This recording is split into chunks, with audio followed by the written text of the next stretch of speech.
பாப்பா ம். உனக்கு என்ன எவ்வளோ பிடிக்கும்? ம். சொல்லேன் சொல்லேன். அளவே இல்லடி. சரி ஓகே, நான் என்ன கேட்டாலும் செய்வியா? ம். நிஜமா? நிஜமாதான். ப்ராமிஸா? ப்ராமிஸ். சரி, நீ ஒன்றும் பண்ண வேணாம். ஆ. மீஷோவில் நான் ஆர்டர் பண்ணியிருக்கேன், அதுக்கு மட்டும் காசு கொடுத்துரு. காசே ஓன்ட்டு தானே இருக்கு. அது ஆன்லைன்ல ஆன்லைன்ல பே பண்ணிடு, ஓகேவா? ம், எவ்வளோ அமௌண்ட்? நீயே பாரு.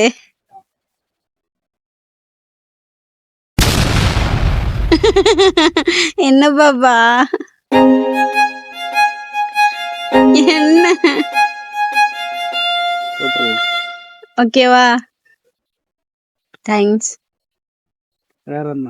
எதுவுமே இல்லையா? எதுவுமே நான் என்னமோ ரொம்ப எதிர்பார்த்தேன். பண்ண நீ மாட்டேன். வேண்டாம் ஏதாவது சொல்லுவேன்னு எதிர்பார்த்தேன். உடனே ஓகே சொல்லிட்ட. 2000 ரூபாக்குள்ள இருக்கு. பரவாயில்ல, 2000 தானே. நிஜமா சொல்ற? நடிக்காத, நான் வீடியோ எடுக்கிறேன் நடிக்கிறதானே. நீ என்ன வீடியோ ஆஃப் பண்ணு, நான் ஆஃப் பண்ணிட்டேன். அப்போ எங்கன்னா இருக்கும். ஓ தேங்க்ஸ் தேங்க்ஸ்.